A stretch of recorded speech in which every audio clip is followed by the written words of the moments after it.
Obrigado. Eu mandei hoje mais cedo para o outro aluno. Então tá assim. Esse aqui também. Eu botei no Twitter. Primeiro eu mandei. Tô no grupo.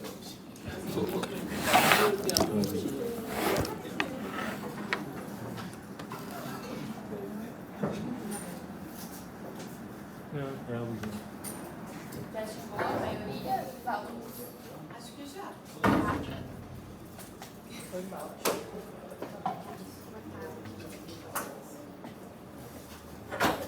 Gente, essa sala ficou muito boa, né? Tá horrível. Apertado aqui.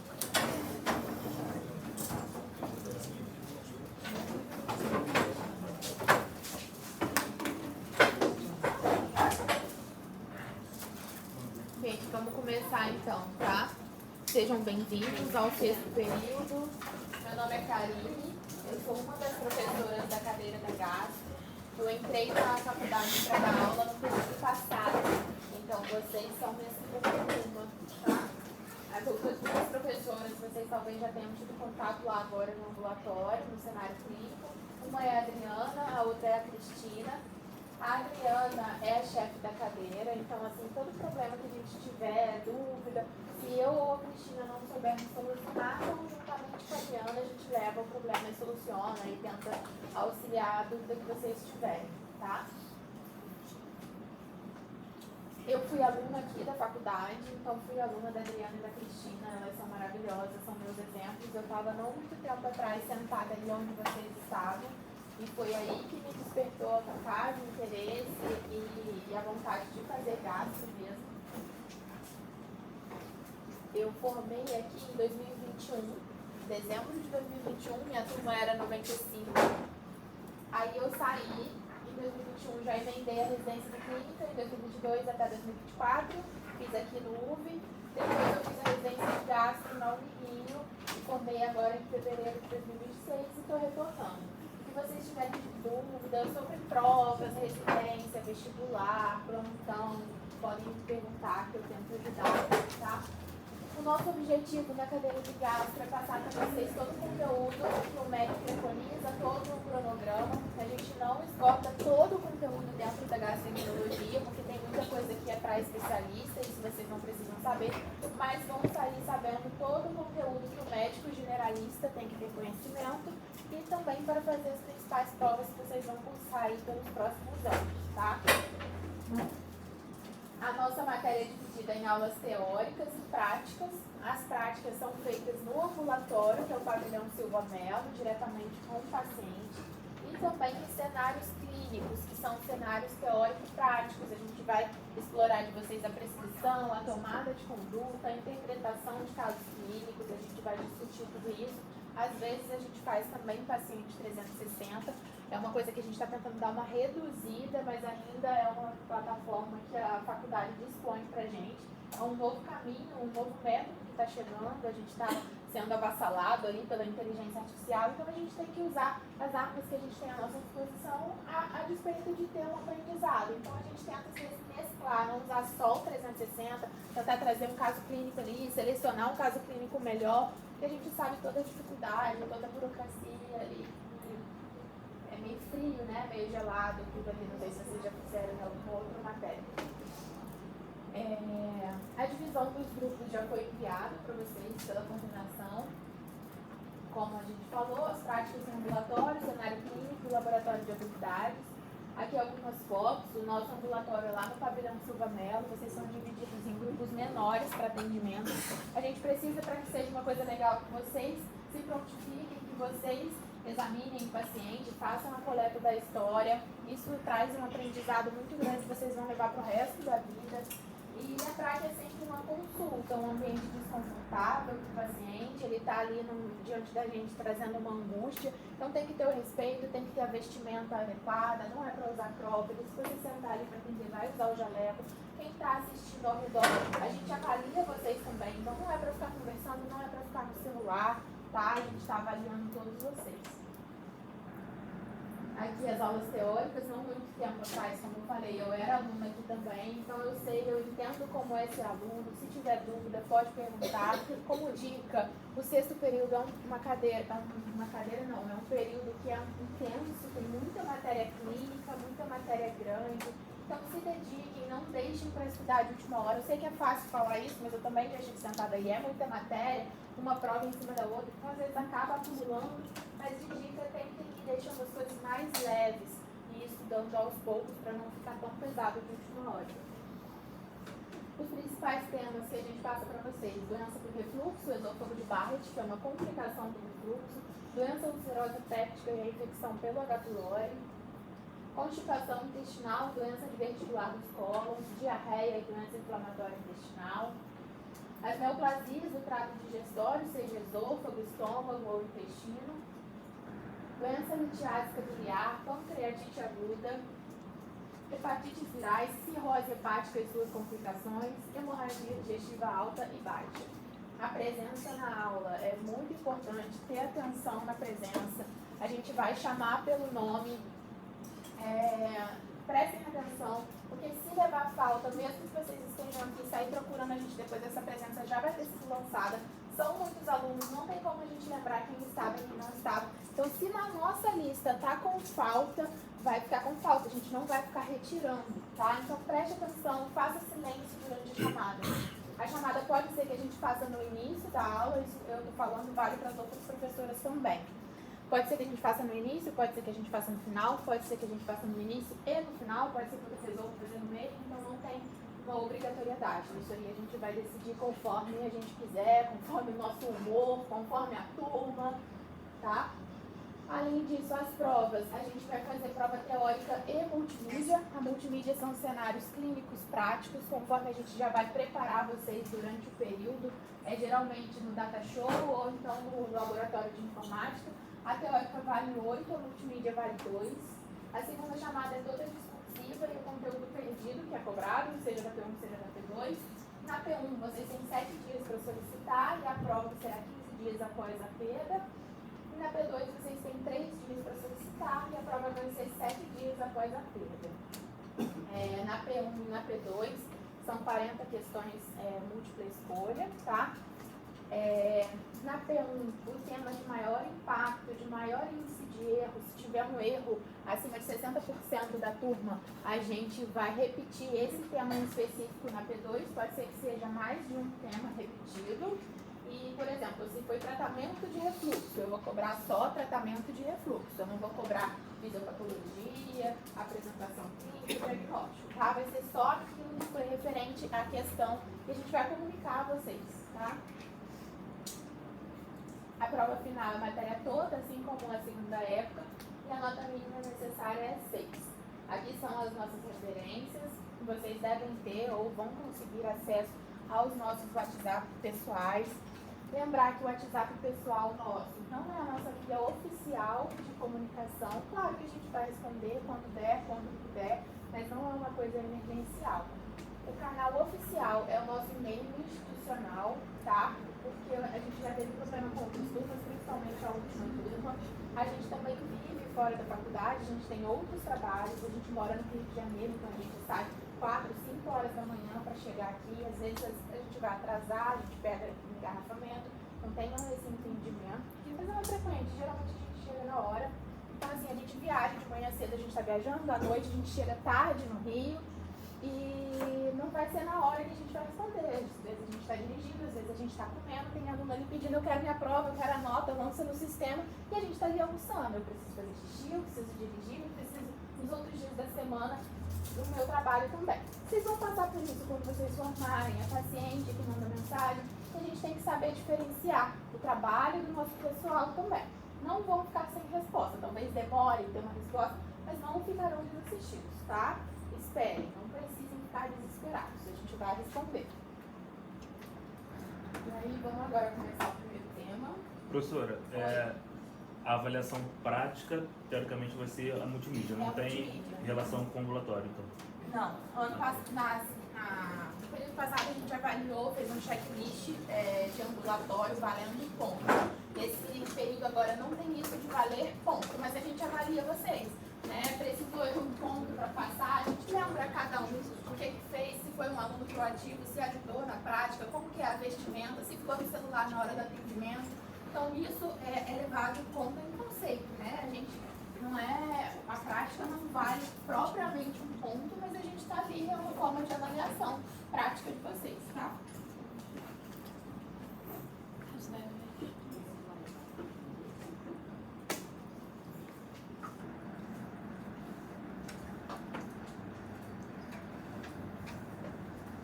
Nosso primeiro tema agora teórico vai ser neoplasias de esôfago e de estômago. Os cânceres, gente, dentro do trato gastrointestinal, a gente como gastroenterologista, a gente tem o papel de diagnosticar, entender, saber qual o tipo de câncer e estadiar esse doente, saber qual é o grau de prognóstico que ele tem, em que estágio a doença está, mas não somos nós gastroenterologistas que vamos tratar esse doente. Quem trata o câncer de estômago, de esôfago, de intestino, de pâncreas é o oncologista, é a especialidade específica para isso, o cirurgião oncológico.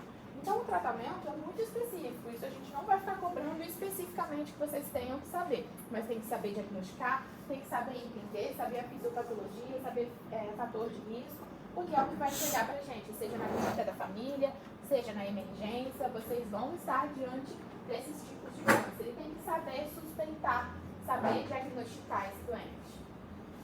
Então, começando pelo câncer de esôfago, é a oitava neoplasia mais comum e a sexta causa de morte mundial por câncer.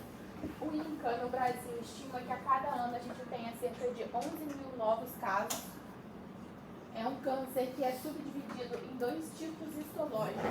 O primeiro deles tem alguns nomes, mas que são nomes diferentes para a mesma doença. Carcinoma escamoso, ou de células escamosas, ou epidermoide, ou espinocelular, tá? Adenocarcinoma é o segundo subtipo. O escamoso é o mais comum, apesar de que o adenocarcinoma tem aumentado muito a prevalência, e vocês vão entender no decorrer da aula, porque ele está relacionado a dois fatores de risco, que é a obesidade e a doença do refluxo gastroesofágico. Na dieta ocidental, no mundo ocidental, tudo isso tem aumentado muito, tanto a obesidade quanto o refluxo. Então, logicamente, um câncer que não era tão comum no passado está aumentando a prevalência. O câncer de esôfago é mais comum no sexo masculino do que no sexo feminino. E aí, começando do primeiro subtipo histológico, que é o carcinoma epidermoide.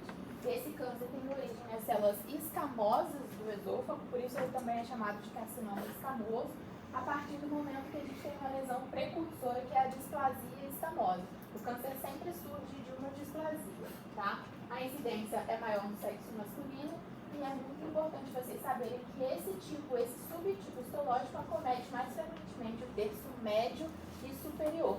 É importante porque isso diferencia do adenocarcinoma. O adenocarcinoma acomete mais, vocês vão ver, o terço distal do esôfago. Então, chegou um paciente com uma lesão alta no esôfago, um terço superior, a gente vai suspeitar mais que antes de eu ter a biópsia, antes de eu confirmar que isso seja um epidermoide, se eu tiver que pensar, eu vou pensar que a probabilidade maior que seja epidermoide, porque está no terço médio superior do esôfago. Os fatores de risco para câncer de esôfago são vários, vocês vão ver que tem uma lista que a gente vai falar a partir de agora, e isso é muito importante tanto para a vida quanto para as provas, tá? Os fatores de risco, começando pelos demográficos e socioeconômicos, o câncer de esôfago epidermoide é mais comum em local ocidental, em local urbanizado, é mais comum em homens negros. O tabagismo e álcool são dois fatores de risco muito importantes, tanto isoladamente quanto os dois em conjunto. E principalmente quando eles ocorrem em conjunto, existe efeito sinérgico. Um paciente que fuma e que bebe, ele tem um risco maior de câncer de esôfago epidermoide do que um paciente que só bebe ou que só fuma. Além disso, o tabagismo isoladamente, a partir do momento que você para de fumar e conta 10 anos de abstenção, você anula o risco de câncer de esôfago epidermoide, tá? Isso é uma coisa que ocorre, é evidente, é sabido, é importante, mas na prática, isso não traz tanto valor pensando em outros tipos de câncer, tá? Porque o tabagismo a gente sabe que predispõe uma série de cânceres, é fator de risco para vários tipos. No esôfago ele anula o risco, mas nos outros não, tá?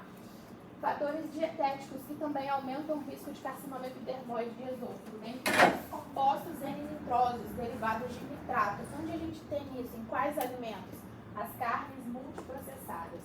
Bacon, salame, os embutidos, salsicha, pepperoni, carne seca, presunto. Tudo isso, sabidamente, é fator de risco para câncer de esôfago. Mastigação de nozes de areca é uma técnica, um hábito muito comum na Ásia, e isso aumenta o risco de câncer de esôfago. E outra coisa muito importante, bebidas e alimentos em alta temperatura. Aqui justifica e a gente entende por que no Rio Grande do Sul, no Brasil, tem muito câncer de esôfago epidermoide, porque lá eles têm o costume de tomar o chimarrão. O chimarrão eles tomam numa temperatura muito quente, e isso cronicamente faz injúria térmica do esôfago. E uma injúria térmica sucessiva acaba gerando esse tipo de câncer epidermoide. Café também? Café, a gente não toma um café tão quente igual o chimarrão. O chimarrão eles tomam muito, muito, muito quente mesmo, né? Eu nunca tomei chimarrão, mas dizem que é, tipo assim, temperatura exorbitante. Nosso café é quente, mas não é aquele quente que queima, que você toma e vai queimando, sabe? Mas quem tem o hábito de tomar coisas muito quentes, o exemplo clássico é o chimarrão, a injúria térmica do esôfago aumenta o risco desse tipo de câncer. Fatores nutricionais, a deficiência de uma série. Gente, eu estou dando essa aula pela quarta vez, então vou precisar beber água de vez em quando. Algumas deficiências de vitamina aumenta o risco de câncer epidermoide, assim como fatores ambientais, como contaminação do solo e da água, ou deficiência de alguns nutrientes, como molibdênio no solo. Câncer de cabeça e pescoço. Qualquer segmento de cabeça e pescoço que uma pessoa já tenha tido câncer, palato, tireoide, paratireoide, glândula salivar, garganta, amígdala, faringe, mesmo que já tenha tratado no passado, se um paciente já teve câncer de cabeça e pescoço, ele tem um risco aumentado para fazer câncer de esôfago do tipo epidermoide. Nessa aula vocês vão ter algumas síndromes. E isso acontece porque dentro da oncologia, vocês vão ter a cadeira de oncologia, vocês vão ver isso mais especificamente. A gente tem várias síndromes genéticas ou não que predispõem ao câncer. E algumas delas a gente vai ver por aqui. Dentre elas, a síndrome de Brunner-Wilson. É uma síndrome que faz membranas esofagianas no esôfago. O paciente cursa com anemia ferropriva, tem disfagia pelas membranas, tem queilose, tem glossite. Isso é uma síndrome que o paciente está mais predisposto, tem um fator de risco ter a síndrome para ter o câncer de esôfago epidermoide. Outra síndrome que também se comporta como fator de risco é a tilose palmoplantar. É uma síndrome autossômica dominante, acontece em pacientes jovens, cerca de 40 anos de idade. O paciente tem 90% de chance de fazer câncer de esôfago, tá? É autossômica dominante, como eu falei, então acontece em idades mais jovens, hereditária, e a característica marcante dessa síndrome é essa hiperceratose palmo e plantar, tá? É bem característico. Aqui a gente tem duas doenças que são fatores de risco para carcinoma epidermoide. A primeira delas é a acalásia com megaesôfago, que é essa imagem aqui, e a segunda delas é a estenose cáustica, que é essa imagem aqui de cima. A acalásia, ela é uma doença que, só para vocês entenderem, terem dimensão, não é uma doença comum, ela é rara, tá? Mas é uma doença que acomete a parte motora do esôfago. Ela faz uma hipertonia do esfíncter esofagiano inferior e faz uma aperistalse do corpo. Então, a gente entende que a condução do alimento vai estar dificultada, tanto porque o corpo não tem uma peristalse normal, quanto porque o esfíncter esofagiano inferior é hipertônico e o alimento não passa com tranquilidade. Então, cronicamente, vai ficar ocorrendo um acúmulo de alimento aqui no corpo esofágico, e isso cronicamente vai gerar ali um megaesôfago, vai dilatar, tá? E esse paciente está mais predisposto a ter câncer de esôfago epidermoide pela agressão crônica à mucosa do esôfago, que vai ficar esse alimento impactado, tá? A estenose cáustica é uma doença que, o nome dela diz, é uma estenose provocada por soda cáustica. Isso acontece em acidentes mesmo. A gente vê muito na pediatria, quando é mal alocado a soda cáustica, às vezes fica no baixo, a criança tem acesso a isso e ingere, não sabe o que é, e faz esse acidente cáustico. Ou intoxicação exógena, acidental no adulto. A gente vê muito nas tentativas de autoextermínio, a gente vê acidentalmente também, se a pessoa alocou isso no lugar errado, não sabe o que era e tomou sem querer. E esse tipo de acidente cáustico, quando a pessoa ingere, causa uma lesão muito séria no esôfago, agudamente causa úlcera, causa ferida, às vezes o paciente tem que ficar na UTI. E quando ele passa por esse período agudo, o que fica de cicatriz é essa estenose, por cicatriz mesmo. E aqui a gente consegue ver por endoscopia que aqui em cima o lumen do esôfago está normal, mas aqui na frente eu vejo que tem uma estenose, meu aparelho não passa por essa estenose. É uma estenose benigna, não foi causada, não é um câncer que está gerando ela, mas ela é uma estenose que é uma agressão contínua do alimento passando, esbarrando, machucando, e isso pode gerar câncer. Esse paciente que tem uma estenose cáustica vai precisar, quando ele não é operado, não é elencado para cirurgia, ele tem que ficar dilatando por endoscopia. A gente fornece uma pressão através de um balão pneumático, a gente dilata essa estenose, ele consegue comer melhor, só que essa estenose regride. Então a gente tem que ficar dilatando o paciente, seja semanalmente, seja quinzenalmente. É um paciente que vai estar sempre no nosso consultório, na nossa clínica de endoscopia, fazendo essas dilatações. Até que em um breve momento ele começa a perder peso, ele começa a ter uma anemia, que a gente não sabe de onde vem. Antes eu injetava uma pressão de 13 centímetros cúbicos, agora eu estou tendo que injetar 15, 18, não sei quanto. E aí eu tenho que pensar que a estenose cáustica é um fator de risco para câncer de esôfago. Então tem que suspeitar, tem que ver se não tem uma área suspeita ali para eu biopsiar, tá? Além disso, a gente ainda tem mais fatores de risco para o câncer de esôfago, também tem vários. A radioterapia, principalmente pós-câncer de mama, mastectomia, o paciente que teve esse tipo de câncer ou algum outro câncer intratorácico e teve que fazer uma radioterapia, o esôfago está ali muito próximo, isso pode gerar, pode ser fator de risco para o câncer epidermoide. Outra relação que não está completamente bem determinada, mas já é descrita, é a infecção pelo HPV, principalmente serotipos 16 e 18, aumenta o risco de câncer de esôfago. E aí agora a gente vai mudar o subtipo. Ainda estamos dentro de câncer de esôfago, mas agora o outro subtipo que eu falei que é o adenocarcinoma. O adenocarcinoma é aquele que eu falei que ainda não é mais comum, mas a prevalência tem aumentado. Ele está associado ao DRGR, que é a doença do fluxo gastroesofágico, e à obesidade. Aqui a gente tem que lembrar que ele acomete mais frequentemente o esôfago distal, diferente do epidermoide, que é o terço superior do esôfago.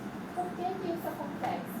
Porque ele está relacionado ao refluxo. O refluxo do ácido gástrico ocorre ali na parte distal do esôfago. O refluxo chegar aqui em cima, ali embaixo já está tudo destruído. Então o câncer, quando acontecer, vai acontecer ali na parte mais distal. E por que ele está relacionado ao refluxo? A gente tem uma doença do refluxo crônica que vai provocar uma agressão e uma inflamação crônica no esôfago distal. Nessa inflamação eu posso ter uma proliferação errática das células e acontece a metaplasia intestinal. A metaplasia intestinal é quando a gente troca o epitélio, porque o epitélio do esôfago não é um epitélio preparado para receber ácido dessa forma que um paciente com refluxo está recebendo. Epitélio que recebe ácido é do estômago, é do duodeno, do intestino, mas esôfago não. Então, quando eu tenho muito ácido ali, eu mudo minhas células, que é a metaplasia intestinal. E isso é o esôfago de Barrett, é uma complicação da doença de refluxo. A partir do momento que eu tenho metaplasia intestinal, eu aumento o risco de fazer o adenocarcinoma, porque é desse epitélio que surge o adenocarcinoma. Porque a partir da metaplasia eu posso gerar uma displasia, seja de baixo ou de alto grau, e a partir dela eu estou muito mais próxima do adenocarcinoma. Então, os fatores de risco de adenocarcinoma agora. O primeiro é a doença do refluxo gastroesofágico, e não só ela, qualquer outra síndrome, qualquer outra predisposição a ter muito ácido no esôfago. A gente tem uma síndrome chamada síndrome de Zollinger-Ellison.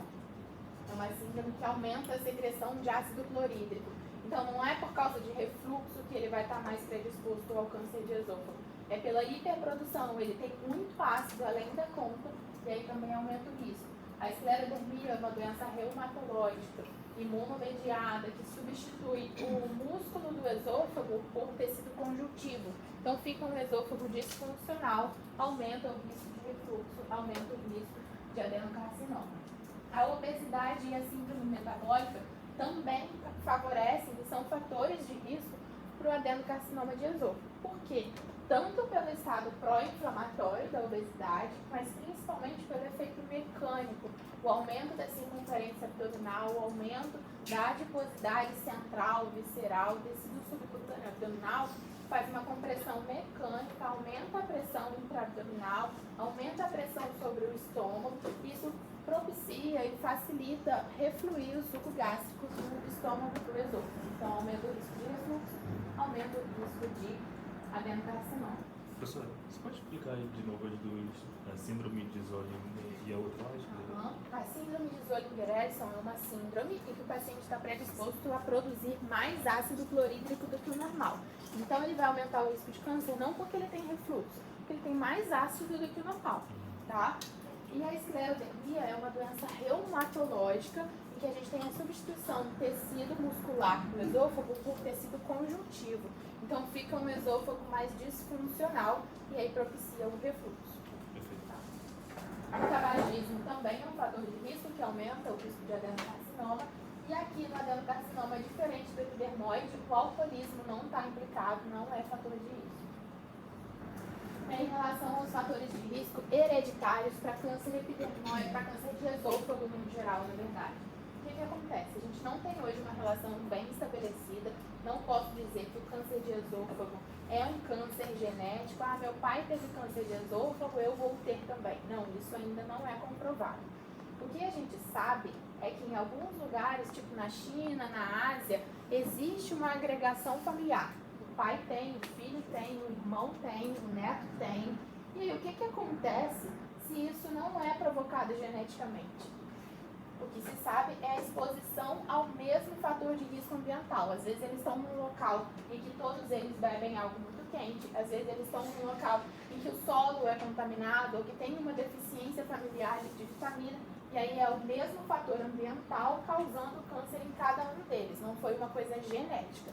O único caso que a gente sabe que é geneticamente transmitido de pai para filho é quando o paciente tem de fato uma síndrome genética conhecida. Ele nasceu com alguma mutação, nasceu com alguma síndrome hereditária. Aqui nesse caso a gente tem duas, a síndrome de Peutz-Jeghers e a síndrome tumoral amartomatosa, que é o gene PTEN. Todas essas duas predispõem ao câncer de esôfago. O quadro clínico do câncer de esôfago, o grande perigo desses cânceres é que inicialmente eles são assintomáticos ou traz poucos sintomas. Então o paciente não procura atendimento, a gente não desconfia e quando a gente diagnostica, às vezes está tarde demais. O principal sintoma, o principal mesmo, é a disfagia. A gente tem que lembrar que o esôfago é um órgão que a função dele é transmitir o alimento da boca até o estômago. Então, quando tem alguma coisa ali obstruindo, um câncer, uma obstrução na passagem, ele vai ter disfagia, vai ter impactação, vai ter dificuldade de engolir o alimento, vai engolir, vai ter entalo. Então, esse é o sinal principal. O que acontece é que essa disfagia ela é progressiva, ela não começa marcadamente de uma hora para outra e o paciente não percebe. Ela começa primeiro para sólido, depois para coisas desfiadas, depois para pastoso, até chegar no líquido. E às vezes o paciente não percebe. Hoje ele não conseguiu engolir um pedaço de carne, achou que é porque não mastigou, está faltando um dente, não percebeu. Da próxima vez partiu a carne um pouquinho menor, parou de ir no churrasco, parou de ir na churrascaria, come coisas mais molhadas, com molho, e quando ele vai perceber, ele não está conseguindo mais comer carne sólida, um pão, ele tem que molhar o pão, ele tem que comer carne moída, um frango desfiado, daqui a pouco ele não consegue engolir nem água. E aí quando ele chega pra gente com essa clínica, provavelmente já é uma massa tumoral muito grande, estenosante, obstrutiva, avançada, e aí, às vezes a gente perde o time da cura da doença com potencial curativo, às vezes já está muito avançada, às vezes já tem metástase. Muito provavelmente a lesão já vai estar ocupando maior do que 50% da luz do esôfago, tá? Então não necessariamente eu tinha entendido o contrário. Eu tinha entendido que essa disfagia progressiva começa quando tem 50% de obstrução. Não. Não, ela começa já, assim, você começa a ter obstrução da luz você já começa a perceber. Só que isso é progressivo, tá? Tá, perfeito. Já entendi.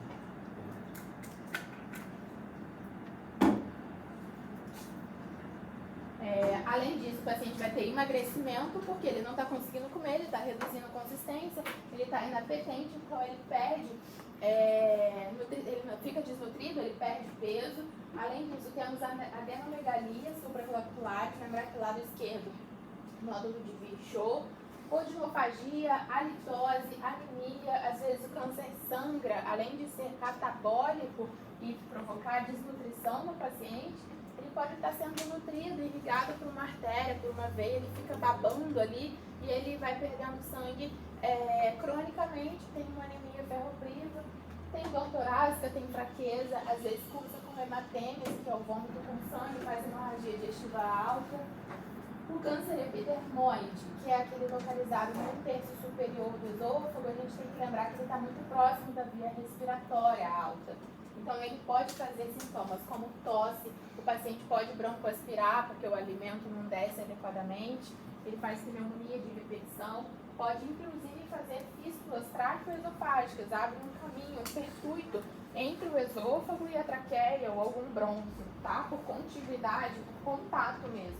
E aí vai alimento que ele engole pro pulmão, isso gera pneumonia, gera broncoaspiração, tosse. A disseminação dessa doença, ela pode ser tanto linfática, quanto por contiguidade, quanto hematogênica. Se for hematogênica, os principais sítios de metástase são fígado, pulmões, suprarrenais e ossos. O estadiamento do câncer de esôfago, o que é isso? É a gente saber qual estágio essa doença está, quão avançada ela está ou quão precoce ela está.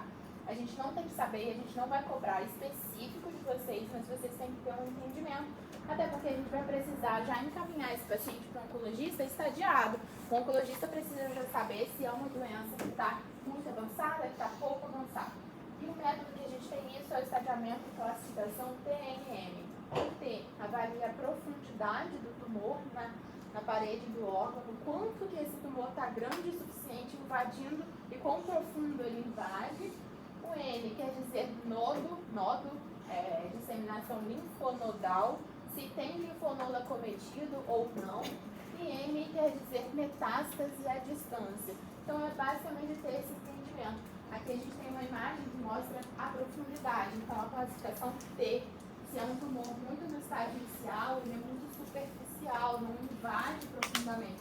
Aqui no estágio 4, a gente tem um tumor que já invade vaso sanguíneo, linfa, pega tecido subcutâneo, então provavelmente é um estágio T mais avançado.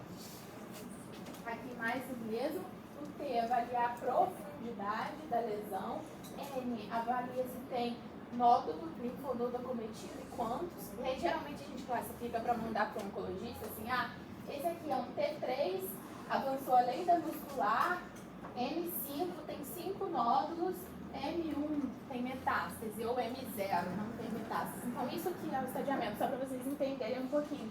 Mas a gente não precisa saber e a gente também não vai cobrar isso de vocês, tá? Isso o oncologista vê muito e ele tem que saber porque muda o tratamento, muda se é um câncer inicial, se é um câncer já avançado, muda o tipo de quimioterapia, muda o tipo de tratamento que ele vai fazer. O diagnóstico do câncer de esôfago, basicamente, a anamnese clínica é muito importante, como a gente já falou na apresentação clínica, a gente vai montando uma peça, o quebra-cabeça na nossa mente, se é um paciente que está tendo perda ponderal, está tendo disfagia, está tendo anemia ferropriva, a gente tem que suspeitar, a gente tem que pedir um exame mais específico para avaliar por que ele está tendo essa disfagia. Os exames gerais, um laboratório, para ver se realmente ele tem uma anemia, se é uma anemia ferropriva ou não. Raio-x de tórax, se é um paciente que está tendo pneumonia de repetição. E os exames complementares específicos, tá? O principal deles é a endoscopia digestiva alta. A endoscopia permite que, além de eu ver lesões precoces e lesões até avançadas, ela permite também eu biopsiar essa lesão. É a partir da biópsia que eu vou ter o diagnóstico definitivo, que eu vou conseguir subdiferenciar qual tipo histológico que é e fechar o diagnóstico se é câncer. Porque a partir do momento que eu vejo uma imagem pela endoscopia, eu não tenho certeza que aquilo é câncer maligno. Pode ser que seja benigno, pode ser que seja alguma outra coisa, eu só vou saber depois que eu biopsiar. Então, a endoscopia permite que eu biopsie e chegue na histopatologia, que é o diagnóstico final. Além disso, a endoscopia também traz possibilidade terapêutica, principalmente se é um câncer muito superficial, muito pequeno, que não invadiu muito profundamente a mucosa, eu posso ressecar ele minimamente invasivo por endoscopia mesmo. A tomografia, a ressonância de tórax, serve para eu estadiar o doente e ver se tem metástase à distância, ver se acometeu o fígado, se acometeu o peritônio, se acometeu o suprarrenal. Então, isso me ajuda a estadiar. Laríngeo, traqueobroncoscopia, se eu suspeito de acometimento de via respiratória, esse exame me ajuda a identificar as fístulas. Essa endoscopia é um exame que permite eu estadiar a profundidade da parede que esse tumor invade e se tem presença de nódulo linfático ou não. Como que é esse exame? É um exame que é feito por um endoscópio, que além do aparelho endoscópio, ele tem uma ultrassom na ponta. E aí eu faço ao mesmo tempo a endoscopia com o ultrassom. Mais pra frente eu vou mostrar uma imagem e aí a gente consegue estadiar, porque a gente vê a parede, quanto que essa lesão invade na parede, para eu saber aquele T do estadiamento, até onde vai. E eu consigo ver também se tem linfonodo acometido. Aqui a gente tem um exame que é chamado estereografia esofágica, ou radiografia contrastada do esôfago, ou esofagografia baritada. O paciente engole um contraste oral, e na hora que o contraste vai descendo, a gente radiografa. E aqui a gente consegue ver uma área de estenose. Era para estar nesse diâmetro, nesse calibre, mas aqui tem um afilamento. Então a gente começa a pensar que ali tem alguma coisa obstruindo. Quando eu faço a endoscopia, eu encontro, eu fico diante de uma lesão completamente estenosante, que é a luz do órgão, é friável, sangra, é vegetante, então é muito provável que isso seja um câncer. O diagnóstico vai sair através da biópsia. Eu vou tirar uns pedacinhos aqui durante a endoscopia, vou mandar para a patologia e a partir dali eu vou ter esse diagnóstico. Aqui a gente tem uma luz residual muito mínima, que não passa muito sólido. Provavelmente esse paciente está com disfagia já avançada, não consegue engolir nem pastoso. Eu queria passar só líquido no máximo. Aqui a gente já tem uma lesão um pouco mais superficial, o restante da parede do órgão está normal. Então aqui pode ser que seja uma lesão ressecada endoscopicamente, ela é pequena, ela é superficial. Aqui já não mais, é uma lesão quase que circunferencial. E aqui uma lesão completamente obstrutiva.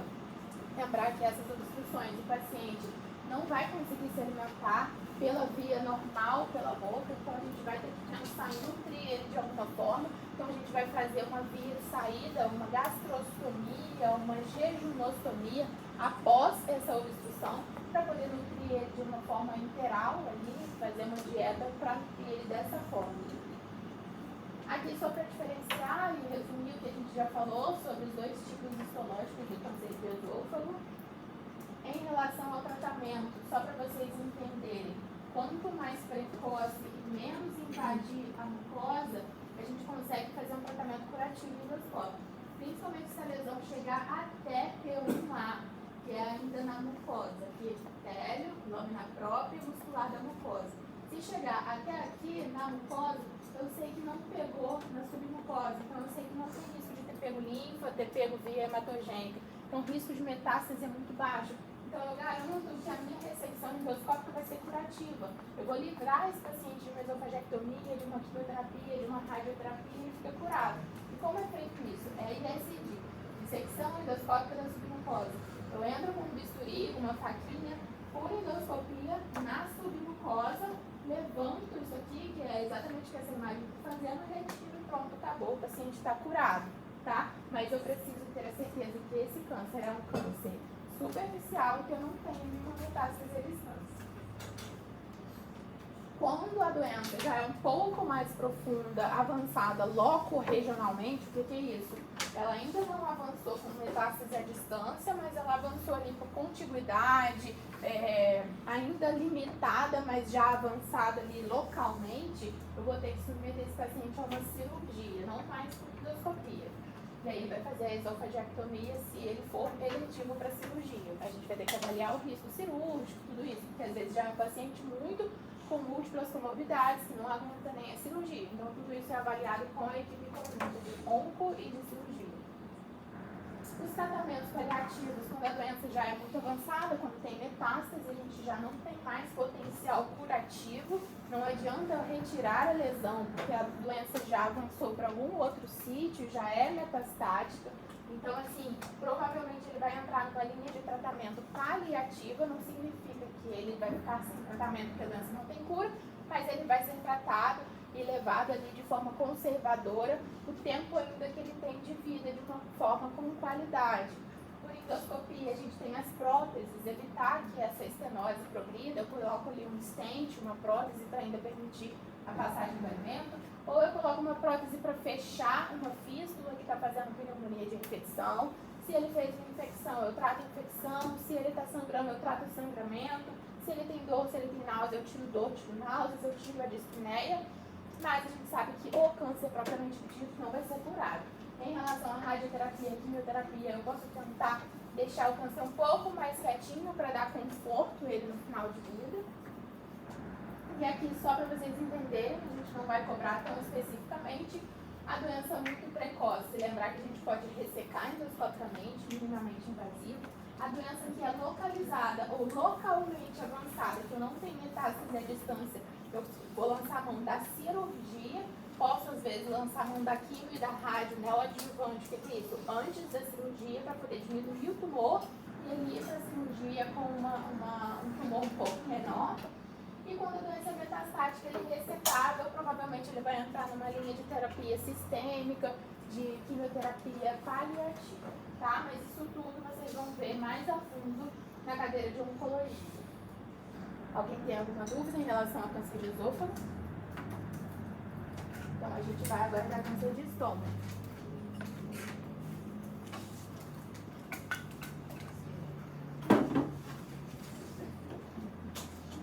O câncer de estômago, introduzindo, ele é um pouco mais frequente do que o câncer de esôfago. Ele é a quinta principal causa de câncer mundial e a quarta principal causa de morte do mundo. A incidência é variável de acordo com a destinação, com o sexo, com a geografia. O diagnóstico geralmente é tardio, assim como o do esôfago, porque inicialmente os pacientes se comportam de forma assintomática ou com poucos sintomas. Então eles já chegam para a gente com uma doença muito avançada. Cerca de 50% ou mais dos pacientes chegam para a gente com uma doença já metastática, então a gente já chega muito tarde na doença. Ultimamente a gente tem uma redução geral da incidência do câncer gástrico, seja pelo avanço da medicina, a gente diagnostica mais, mas a gente tem um aumento da incidência do câncer de cárdia. Isso a gente vai ver mais para frente. O que acontece? O câncer gástrico, antigamente, o mais comum era o câncer final anatomicamente, final ali do estômago, no antro. Por quê? Porque o fator de risco principal desse subtipo histológico é a infecção pelo H. pylori. O H. pylori começa a infecção dele pelo antro, então é mais comum que tenha o câncer ali, no finalzinho do estômago. Hoje, a gente já diagnostica e trata melhor o H. pylori, então esse tipo de câncer está caindo. Consequentemente, o câncer proximal do estômago, que é o de cárdia, ali no início do estômago, entre a junção esôfago-gástrica, esse está aumentando. Assim como o terço final do esôfago, do câncer de esôfago, também está aumentando. Por quê? Porque esses cânceres ali da junção esôfago-gástrica estão muito relacionados a refluxo, a obesidade, que é tudo que tem aumentado nos últimos anos. E aqui, dentro de câncer gástrico, o subtipo histológico é o adenocarcinoma gástrico. Lá no esôfago, a gente tinha dois tipos histológicos, o epidermoide e o adenocarcinoma de esôfago. Aqui no estômago, a gente só tem um tipo histológico, que é o adenocarcinoma gástrico. Só que esse único subtipo histológico, ele se subdivide em dois. O adenocarcinoma gástrico do tipo intestinal e o adenocarcinoma gástrico do tipo difuso. E aí eu vou diferenciar isso melhor para vocês. Professor, deixa eu fazer uma pergunta, não sei se é bobo e tal. Boba não, mas... Não, nenhuma não sei se pergunta é exato. boba. Mas, pô, não sei se você já devia saber disso.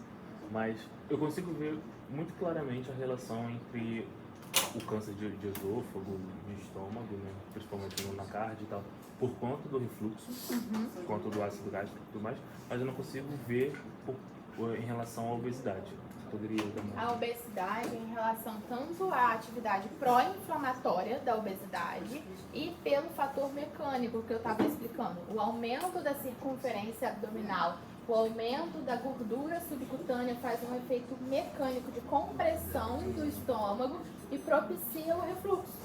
Então você está comprimindo ali o estômago, então você propicia o refluxo, voltar suco gástrico para o esôfago. Se volta suco gástrico para o esôfago, eu aumento o risco de exposição ácida ali nessa região da cárdia do esôfago. Tá bom. Entendeu?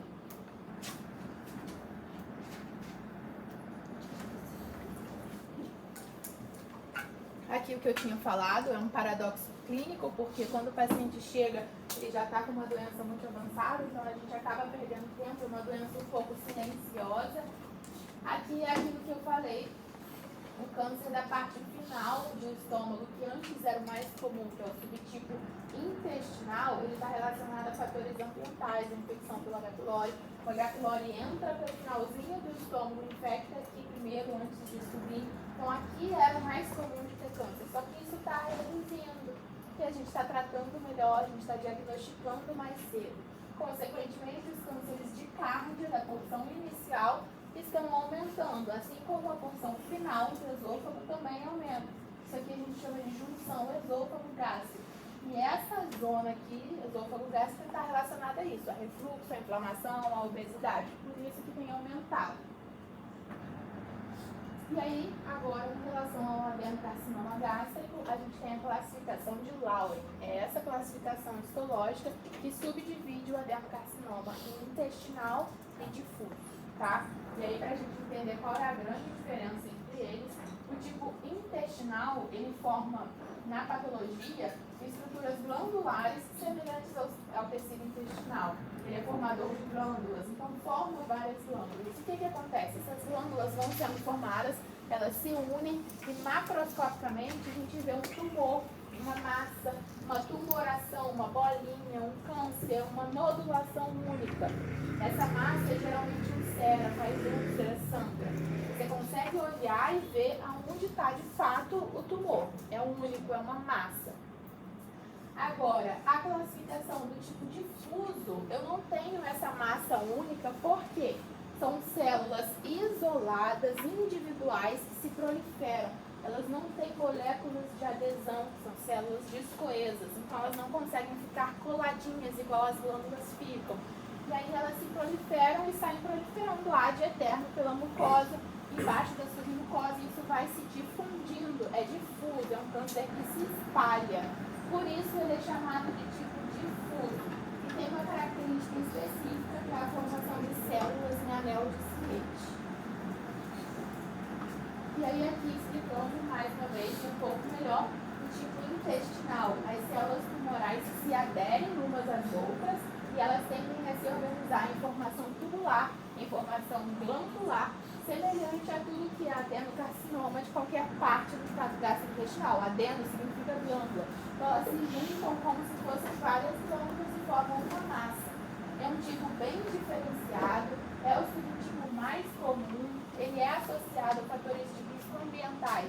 Então aqui entra a infecção pelo H. pylori, são massas que ulceram. Geralmente acontece no estômago distal, igual eu falei, o H. pylori começa a infecção pelo ântro, que é a porção final do estômago. Ultimamente a gente tem o declínio da incidência desse tipo histológico, porque a gente tem diagnosticado mais precoce, a gente tem tratado melhor o H. pylori, e é um câncer que tem melhor prognóstico se comparado ao subtipo difuso.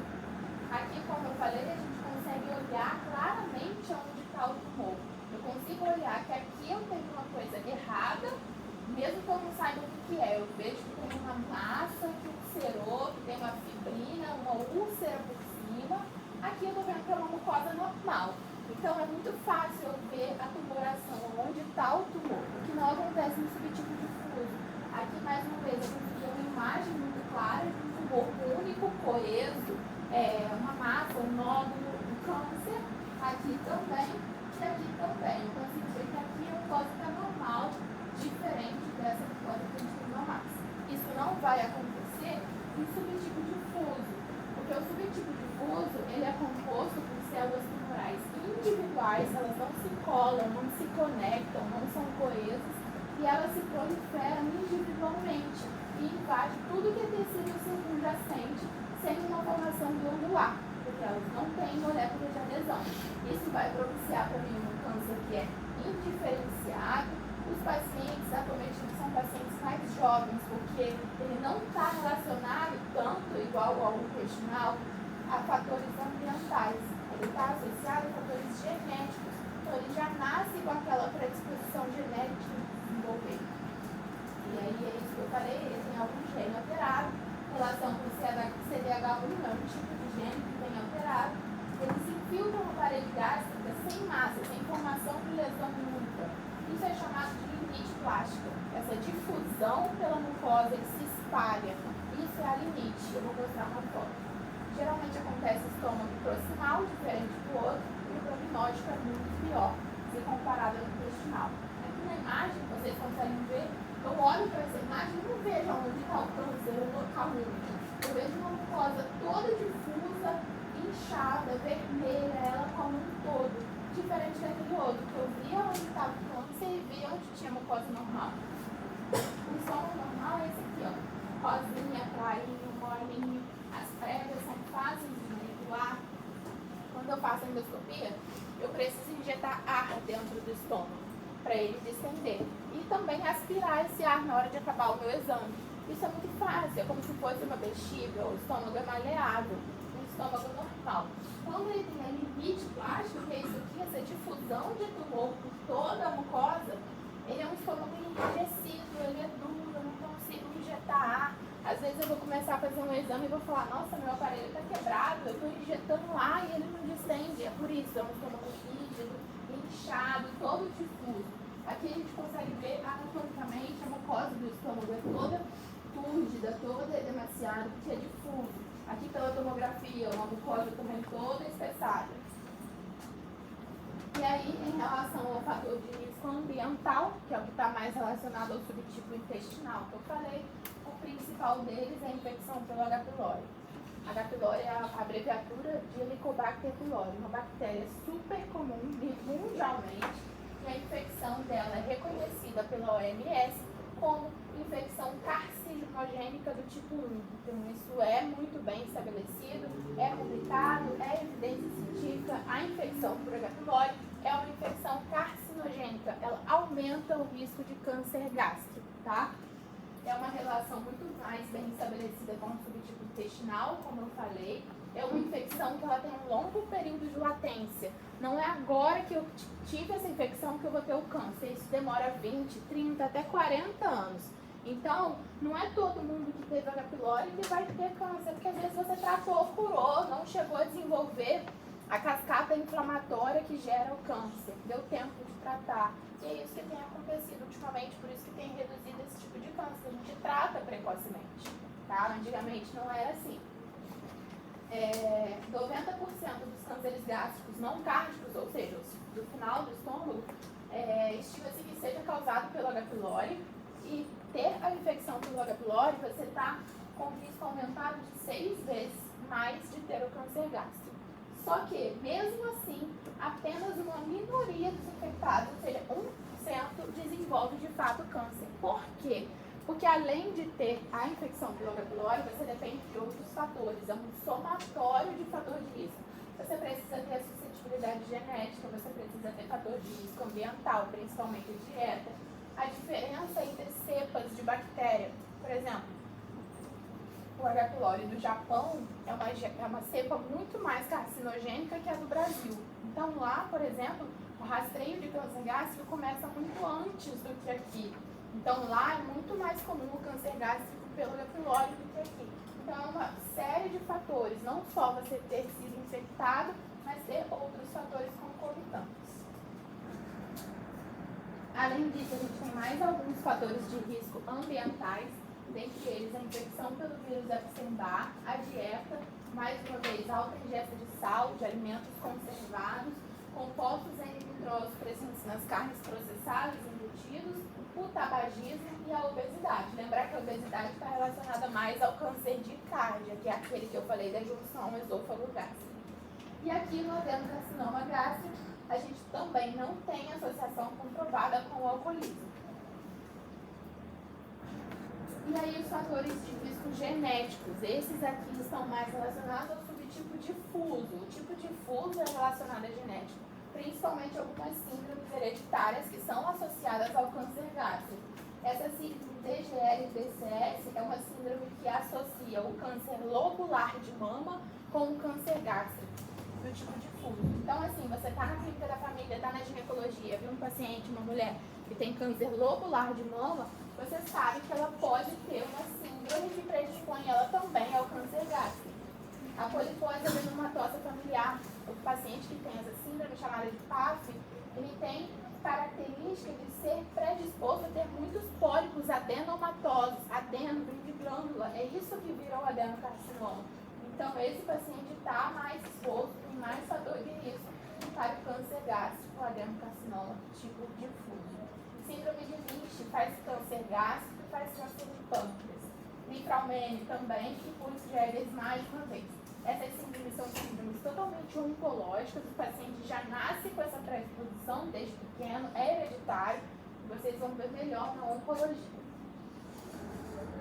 Agora, uma parte muito importante da aula é justamente a cascata pré-neoplásica do subtipo intestinal. O que acontece? Primeiro, vocês não precisam saber lâmina, tá? Mas tem que entender minimamente uma mucosa, como isso vai se evoluir, na verdade. A mucosa gástrica normal, em algum momento vai ter um gatilho, seja a infecção pelo H. pylori, seja uma dieta rica em sal, seja os compostos N-nitrosos das carnes processadas, ou seja, uma adição de todos esses fatores de risco, isso vai gerar uma gastrite superficial. Primeiro, uma gastrite aguda, que pega o comecinho da mucosa do estômago, vai virar uma gastrite crônica não atrófica, em algum momento não tratado, vai virar uma gastrite crônica atrófica.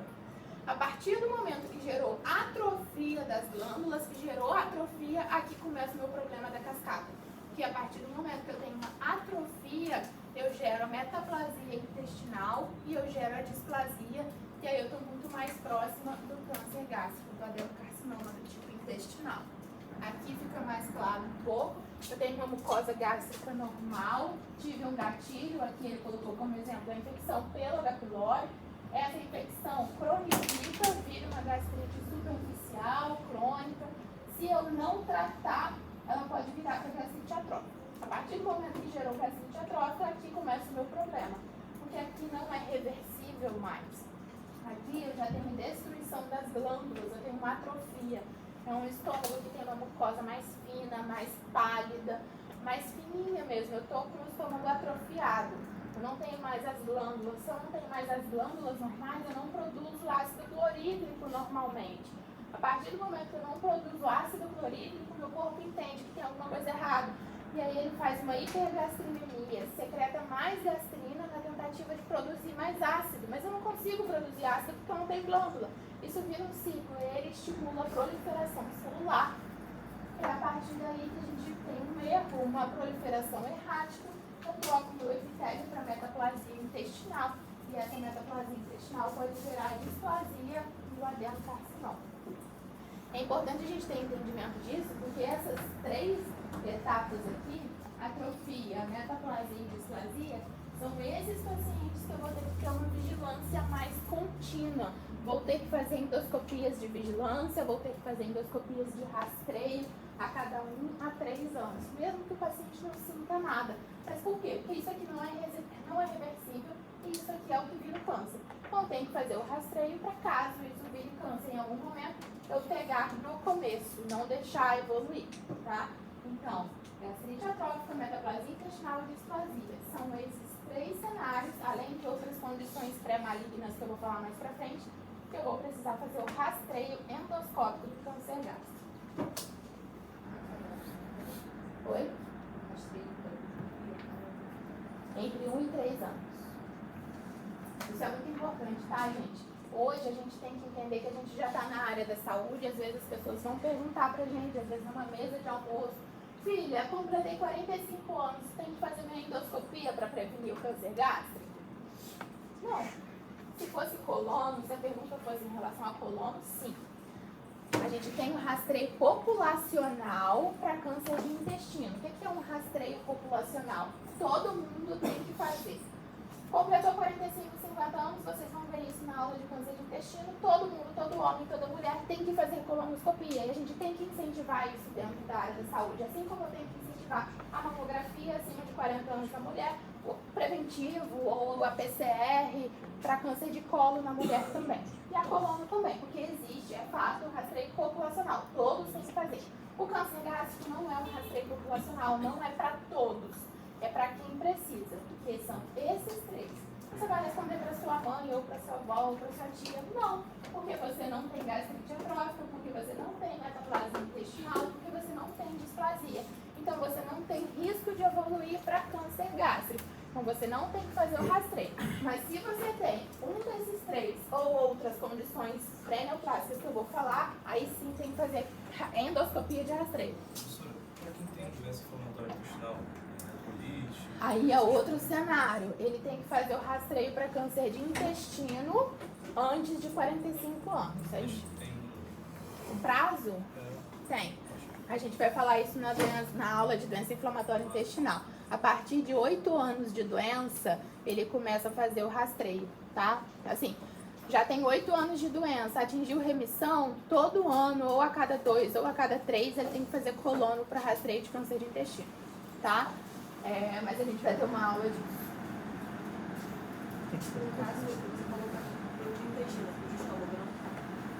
Na doença inflamatória? Não. Até se for de Crohn, porque o Crohn pega da boca do reto? Se ele for uma doença que tem inflamação no estômago, sim. Mas assim, ele nunca teve doença no estômago. Eu sei que o Crohn pode acontecer da boca ao ânus, mas a doença dele é de cólon, a doença dele é de delgado. Nunca pegou o estômago, não precisa ficar fazendo endoscopia de rastreio, tá? Então aqui a gente tem que orientar as pessoas, porque as pessoas vão fazer endoscopia para rastreio, mas às vezes não tem indicação. E a gente tem que lembrar que esses exames são exames invasivos, trazem risco. Não é um exame simples que você vai ali, coleta o sangue e tá tudo bem. Você é submetido a uma sedação, a uma anestesia, são medicamentos que deprimem o sistema nervoso central e o cardiovascular. Se você tem alguma doença cardiovascular, você pode ter um risco aumentado de ter uma parada cardiorrespiratória na indução anestésica. Então, assim, é um exame que tem um risco. Então, na medicina, a gente tem sempre que pesar risco-benefício. Então, se ele não tem por que fazer aquela endoscopia para rastreio, a gente não vai pedir, tá? Só se tiver indicação. Quais são as indicações? Atrofia, metaplasia, displasia e algumas outras condições pré-malignas que eu vou falar. Professor, o rastreio é a cada quanto tempo? Dentro de 1 a 3 anos. Aqui, mais uma vez. Oi? Ele falou de 3 a 5 pra mim. 3 a 5 é no câncer de cólon. Vocês vão ver na aula de câncer de intestino. A gente 1 a 3 anos a partir da endoscopia. Fez a endoscopia, evidenciou, porque isso vai ser muito mais específico para vocês. Tem uma classificação endoscópica, fez a endoscopia lá porque teve dor no estômago, ou porque tratou uma H. pylori e veio já atrofia. O patologista vai classificar um sistema pra gente que se chama Olga ou GIN. Olga ou GIN 1 é leve, então eu posso fazer essa endoscopia dentro de 3 anos. Olga ou GIN 3 é mais grave, então eu tenho que fazer endoscopia a cada 1 ano. Então assim, grave entendendo de 1 a 3 anos. Mas vai depender do paciente, do que veio na biópsia pra mim. Aqui mais uma vez, gastrite crônica não atrófica. Aqui ainda está uma forma, apesar de crônica, eu tenho células inflamatórias mais agudas, eu tenho neutrófilos polimorfonuclear. Aqui eu ainda consigo tratar o meu doente que está ou com gastrite ou com H. pylori. A partir daqui que gera gastrite atrófica, eu não reverto mais. E a partir daqui que começa a cascata de correia. E aí aqui estão as condições pré-malignas, que são os pacientes que vão precisar fazer o rastreio de câncer gástrico com endoscopia dentro de 1 a 3 anos. As condições que eu já falei, gastrite crônica atrófica, metaplasia intestinal e displasia intestinal, e agora as novas indicações. Qual delas? A próxima, anemia perniciosa. O que é isso aqui? Por que eu tenho que rastrear câncer de intestino? Porque esse paciente com anemia perniciosa, ele tem uma gastrite atrófica também, mas não causada pelo H. pylori, causada de forma autoimune. É a gastrite atrófica autoimune. Ele tem anticorpos endógenos que atacam as células célula parietal do estômago e célula antifator intrínseco. Então, ele não produz fator intrínseco, ele não absorve B12, ele faz uma anemia megaloblástica pela deficiência de B12 e aí sim vem o nome anemia perniciosa. E por ele ter gastrite atrófica, ele entra no critério de rastrear. Outro caso, o paciente tem pólipo gástrico adenomatoso, tem que fazer um rastreio também. Gastrectomia subtotal prévia, aqui entram os pacientes que já fizeram bariátrica. Esses pacientes não podem fazer bariátrica e nunca mais fazer uma endoscopia. Dentro de 1 a 3 anos tem que fazer revisão, tem que avaliar esse estômago, porque é um estômago que vai estar mais suscetível ao refluxo. Seja refluxo biliar, que vem do intestino, do duodeno para o estômago, porque ele tem anatomicamente ali a estrutura do estômago mexida, ou refluxo ácido mesmo, do estômago para o esôfago. Então é um paciente que vai ter que repetir endoscopia. E por último, quem vai ter que rastrear também doença de Meniere, que é uma doença genética, que é uma gastropatia hiperplásica, tem uma hiperplasia das células gástricas, das pregas gástricas, ficam pregas volumosas, e sempre que a gente tem hiperplasia, a gente tem uma chance de uma proliferação errática, virar uma displasia e virar câncer. Professora, Oi, no caso da anemia, perniciosa. isso é uma coisa que está relacionada à fisiopatologia da anemia em si ou é pela deficiência? O aumento do risco? Nenhum dos dois, é pela atrofia. Ele tem uma gastrite atrófica autoimune, tá?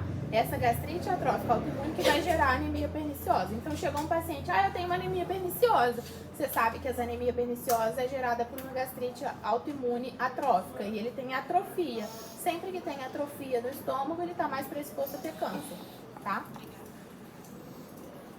Aqui, só para entender por que a atrofia gera metaplasia, é porque a partir do momento que a gente tem perda de glândula, acho que eu já expliquei isso, a gente perdeu a glândula, eu vou ter um feedback ali de produzir mais gastrina, na tentativa de produzir ácido que está faltando, e aí nessa de prolifera, vira um ciclo, acaba fazendo uma proliferação errática, eu tenho metaplasia intestinal, da metaplasia gera a displasia.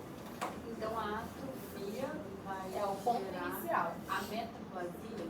Sim, eu não tenho como ter uma metaplasia se eu não tenho atrofia antes. E qual é a relação com a anemia? Aqui é outra coisa, você tem a gastrite atrófica causada pelo H. pylori não tem anemia perniciosa. A anemia perniciosa é uma doença causada por um fenômeno autoimune. O paciente tem uma doença autoimune, ela produz anticorpos endógenos, antifator intrínseco e anticélula parietal do estômago. Então ela não vai absorver vitamina B12. Isso é anemia perniciosa, tá? Mas ele tem uma atrofia ali, a atrofia autoimune, é a atrofia que vai gerar a cascata. Só que não foi causada por um H. pylori, por uma gastrite infecciosa. Foi causada por uma gastrite autoimune, tá? Aqui mais uma vez, mais do mesmo, uma mucosa gástrica normal, teve um gatilho, seja dieta com sal, seja Helicobacter pylori, gerou uma gastrite crônica, até aqui tudo bem, eu posso tratar, eu posso reverter. A partir do momento que gerou gastrite atrófica, metaplasia, displasia, eu tenho que fazer um rastreio do câncer gástrico, porque aqui eu não consigo mais interferir. Então aqui eu tenho que vigiar esse paciente, porque se aparecer uma lesão pequenininha, eu vou retirar. Porque isso gera e está mais próximo do adenocarcinoma. O diagnóstico do câncer gástrico, 80% dos pacientes se comportam de forma assintomática, então por isso a gente tem dificuldade e diagnostica esse paciente muito tardiamente.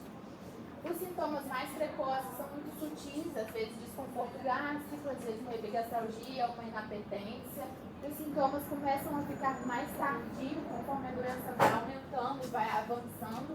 Eu começo a ter uma dor refratária, uma dor em abdômen superior. Eu tenho plenitude pós-prandial, eu tenho náuseas, eu tenho vômitos, perda ponderal. Lembrar que a perda ponderal acontece tanto porque o paciente não se alimenta, então ele desnutre, quanto porque o câncer ele é catabólico, então ele faz perda ponderal, o paciente fica desnutrido. O paciente vai ter hemorragia digestiva, vai ter anemia. Avançando mais ainda, o paciente vai ficar com plenitude pós-prandial. Come um pouquinho, parece que tem a sensação de que comeu um boi, fica empachado, coloca a comida no prato, não consegue terminar o prato inteiro, sobra a comida, porque o estômago dele perdeu o volume por uma massa. Aqui é importante lembrar da síndrome de estenose pilórica. A síndrome de estenose pilórica é quando a gente tem uma massa que obstrui o fluxo de saída do estômago para o flor, para o duodeno. E o que vai acontecer? Eu como alguma coisa, isso fica ali no meu estômago, mas não passa para o intestino. E aí eu tenho um vômito tardio. O que é isso? 3 a 4 horas depois que eu comi, eu estou vomitando e eu estou vomitando a mesma coisa que eu comi sólido ainda. Eu não consegui digerir, porque ficou parado ali no meu estômago. Isso é um vômito tardio. Vômito tardio acende uma bandeirinha vermelha, um alerta que eu tenho que pensar na síndrome de estenose pilórica. Avançando mais ainda, uma doença mais avançada, o paciente vai começar a ter caquexia, perda ponderal, a gente vai conseguir palpar uma massa endurecida e maior na região epigástrica. Ele faz adenopatia supraclavicular esquerda, que é o nódulo de Virchow. Ele faz um sinal, uma síndrome semiológica chamada prateleira de Blumer. Isso aqui já é metástase. É uma massa palpável ao toque retal. Isso é de disseminação linfática. Os nódulos linfáticos ao redor do reto ficam com metástase ali. E aí a gente consegue, pelo toque retal, sentir isso. O nódulo umbilical, que é o sinal da irmã Maria José, clássico também, sinal semiológico.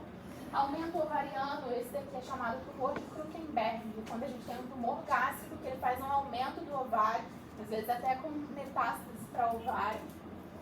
Tromboflebite migratória, que é a síndrome de Trousseau. Aqui a gente tem algumas imagens do nódulo de Virchow, sinal da irmã Maria José, sinal de Trousseau, que é essa tromboflebite migratória, isso aqui é a disseminação linfática do câncer gástrico.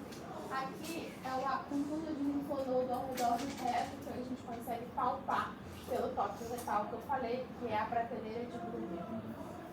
E aí 33% dos cânceres gástricos que chegam pra gente já são metastáticos, já são doenças avançadas, já sem potencial curativo. E os principais sítios de metástase, 40% deles é fígado, principalmente. Além disso, a gente tem peritônio, pulmão, osso e sistema nervoso central.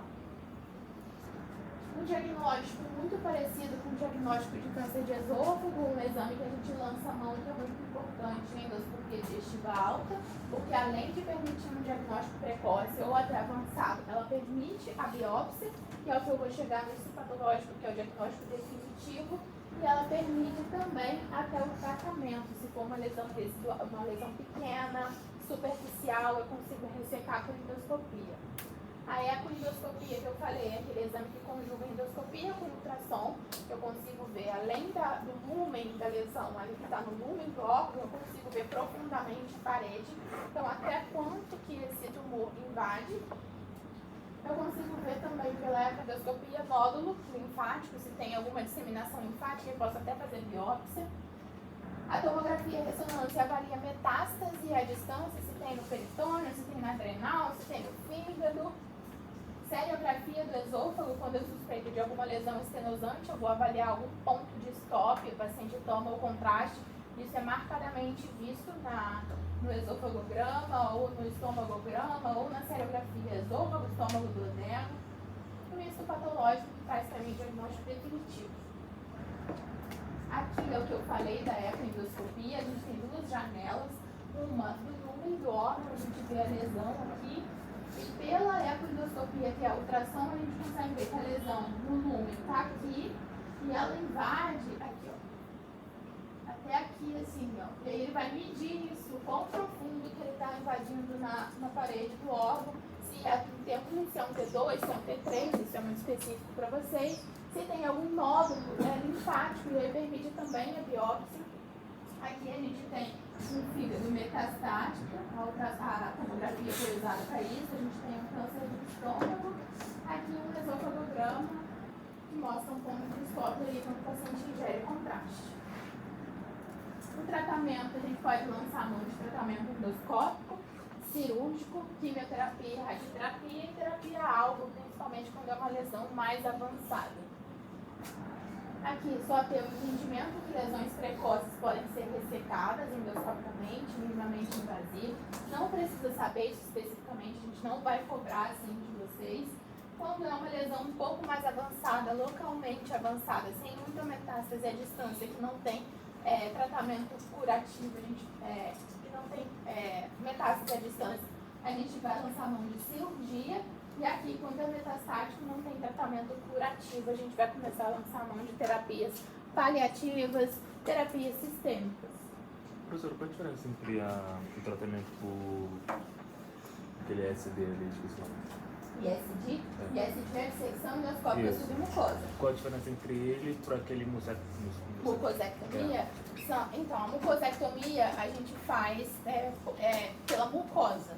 Eu entro pela mucosa e resseco a lesão. É lesão bem superficial e pequena. A ISD é pela submucosa, um pouquinho mais profundo, tá? Entendi. Só muda Tá. a profundidade. Perfeito. Mas os dois são ressecados por endoscopia mesmo. Tá. E o tratamento paliativo, lembrar que é um paciente que já não tem mais cura, mas ele tem total entendimento da doença dele e a gente tem que trabalhar com uma equipe multidisciplinar, endoscopista, gastro, onco, cirurgião, enfermeiro, fisioterapeuta, psicólogo, equipe de nutrição. É um paciente que às vezes não vai conseguir nutrir pela via normal, pela boca, a gente vai fazer uma via gastrostomia, jejunostomia para nutrir esse paciente, ele não vai morrer de fome. A gente vai tratar a infecção, vai tratar a anemia, vai tratar a dor, a dispneia e promover todo o conforto necessário nesse momento da doença. Aqui são as referências. Tem alguma dúvida? Vou fazer. Já fiz a chamada? Não, né? Léo, dá pausinha só pra falar. Léo.